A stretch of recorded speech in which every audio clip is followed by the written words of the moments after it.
चूड़ल जलकर राख हो जाती है और स्वर्ण जल परी वहाँ प्रकट होती है। फिर सोमू 10 साल का एक छोटा सा लड़का है जो अपनी माँ के साथ एक मिट्टी के घर में रहता है। सोमू के जन्म के कुछ समय बाद ही उसके पिता झील के किनारे वाले मैदान से अचानक गायब हो गए थे। कहा जाता है कि उस मैदान से सिर्फ सोमू के पिता ही नहीं बल्कि कई बकरियां, गाय और यहाँ तक कि कुत्ते भी गायब हो गए हैं। तब से वो झील और झील के किनारे वाले मैदान में कोई भी नहीं जाता था। लेकिन सोमू ने आजकल उस झील के किनारे गायों को घास खिलाने जाना शुरू किया है और ये देखकर गांव के एक बुजुर्ग, समूह, क्या तुझे उस झील की घटना के बारे में कुछ पता नहीं है? वहाँ वो झील पहले नहीं था, सिर्फ सूखी जमीन थी। फिर अचानक एक दिन वो झील दिखाई देने लगे। तेरे पिताजी वहाँ गाय चराते हुए गायब हो गया था। तुझे भी कुछ हो जाएगा। अरे मुझे कुछ नहीं होगा। मेरे गायों के लिए इतने सारे घास कहाँ से लाऊं? उस झील के किनारे वाले मैदान में कितने हरे घास हैं। मेरे गाय वहाँ पेट भर के खाते हैं। मेरी बात सुनो बेटे, कब क्या खतरा आ जाए उधर मत जा तू। लेकिन सोमू उनके बात नहीं मानता और वो गायों को लेकर झील के किनारे वाले मैदान की ओर चला जाता है। वहाँ गायों को मैदान में छोड़कर वो एक कांटे लेकर झील के किनारे मछली पकड़ने लगता है। इस झील में कितनी मछलियाँ हैं और इसके किनारे कितनी हरी हरी घास है। गाँव वाले डर के मारे यहाँ नहीं आते, इसीलिए मुझे कितने सारी मछलियाँ मिलती और गायों भी पेट भर के खाती है। और इसी तरह कई दिनों तक चलता रहा। एक दिन रात के समय जब सोमू सो रहा था, अचानक उसकी सारी गाय जोर जोर से चिल्लाने लगी, जैसे गायों ने कुछ देखकर बहुत डर गई है।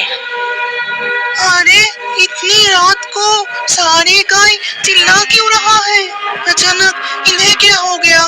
माँ अभी सो रही है, मैं ही जाकर देख आता हूँ। सोमू घर से बाहर निकलकर गायों के पास जाकर देखता है कि वहाँ एक गाय रस्सी तोड़कर कहीं चली गई है। अरे मेरी कमली गाय कहाँ चली गई? लगता है घास खाने के लिए उस झील के किनारे भाग गई है। मैं जाकर उसे ले आता हूँ। सोमू तो बहुत बहादुर लड़का है, इसीलिए वो जरा भी डरे बिना सीधा उस झील के किनारे वाले मैदान की ओर चला जाता है। और वहाँ पहुँचने के बाद अरे कमली गाय तो यहाँ भी नहीं है, लेकिन वो गई कहाँ? फिर वो अचानक देखता है कि झील के किनारे वाले मैदान की घास गायब है और वो बड़ी झील भी वहाँ नहीं था। अरे बाप रे, ये कैसे संभव है? यहाँ के वो झील, जमीन के हरे घास सारे अचानक कहाँ गायब हो गए? ये सब क्या हो रहा है? भ्रम तो नहीं है?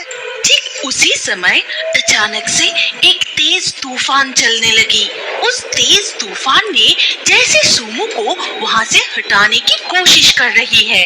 अरे ये क्या हो रहा है? मैं तो जमीन पर पैर टिका के नहीं रख पा रहा हूँ। लग रहा है जैसे कोई मुझे धक्का दे रहा है। उस तूफान की ताकत ने जैसे उसे धक्का देते हुए उसके घर की ओर ले जाना शुरू किया और वो घर पहुँचते ही तूफान रुक गया।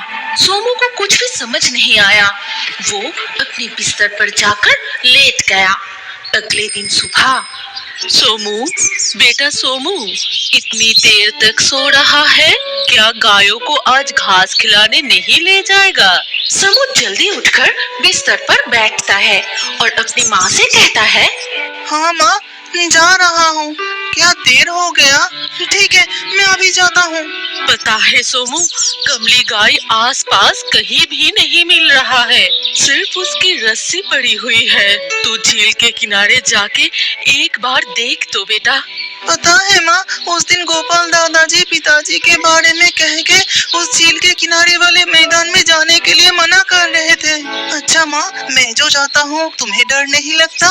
बहुत डर लगता है बेटा, लेकिन हम दूध बेचकर ही अपना गुजारा करते हैं और गायों को पेट भरकर खाना नहीं देंगे तो दूध कहाँ से मिलेगा। इसीलिए हमेशा प्रार्थना करता हूँ कि तुझे कोई नुकसान न पहुँचे। फिर सोमू गायों को चराने के लिए निकल पड़ता है और झील के किनारे वाले मैदान में पहुंचकर देखा, अरे पहले जैसा ही जमीन पर हरे हरे घास, पानी से भरा हुआ वो झील, सब कुछ ठीक ठाक है। तो फिर कल मैंने क्या देखा और मेरा कमली गाय कहाँ चली गई?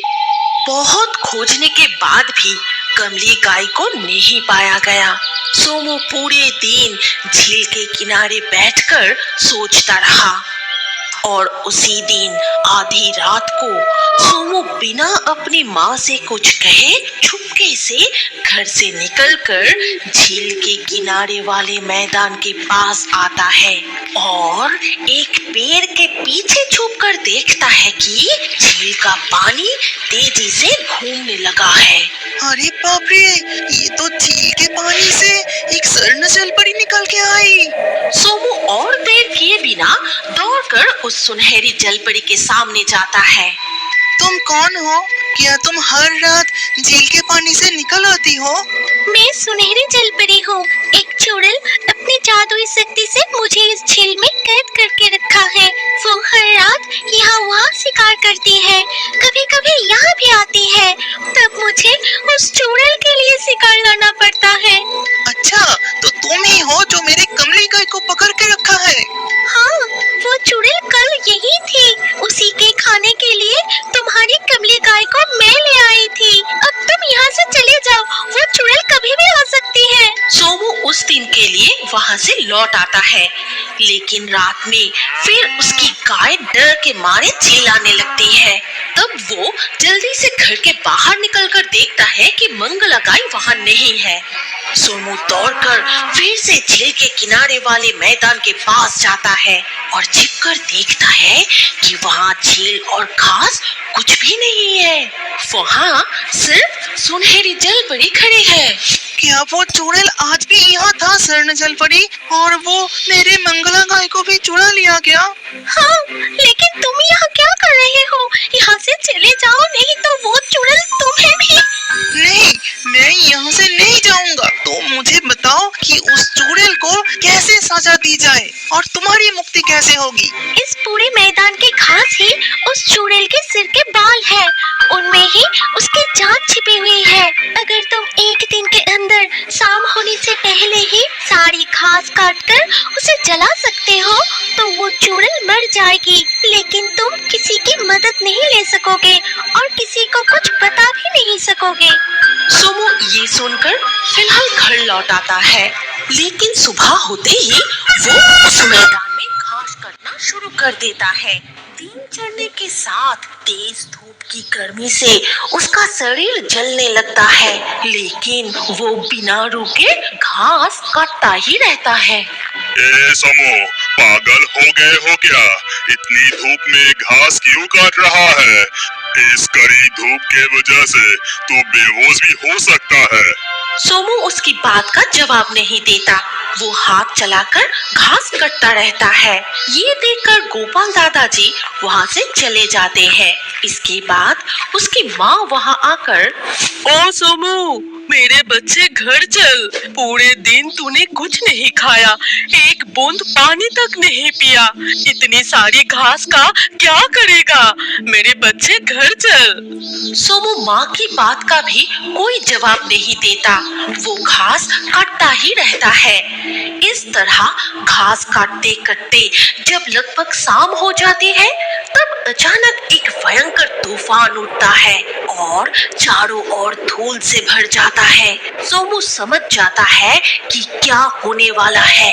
वो और तेजी से घास काटना खत्म करके जैसे ही आग जलाने जाता है, तभी एक गंजी चुड़ैल आकर, रुक जा, मैं कहती हूँ रुक जा, घास पे आग मत लगा, रुक जा, नहीं तो तुझे खत्म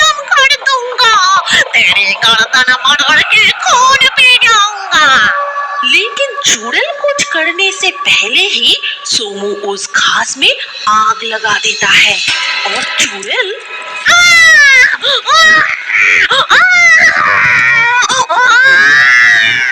इसके साथ साथ चुड़ैल जलकर राख हो जाती है और स्वर्णजल परी वहाँ प्रकट होती है। फिर तुम्हें बहुत बहुत धन्यवाद सोमू, आज मेरी मुक्ति हो गई। इसीलिए मैं तुम्हें कुछ सोने के सिक्के देती हूँ। तुम इन्हें बेचकर और गाय खरीदना और इस मैदान में खेती करना। मैं तुम्हें आशीर्वाद देती हूँ कि ये झील हमेशा ऐसे ही रहेगी। ये कहते ही स्वर्णजल परी सोमू को उपहार स्वरूप सोने के सिक्के दिए। फिर अदृश्य हो। अभी कुछ टाइम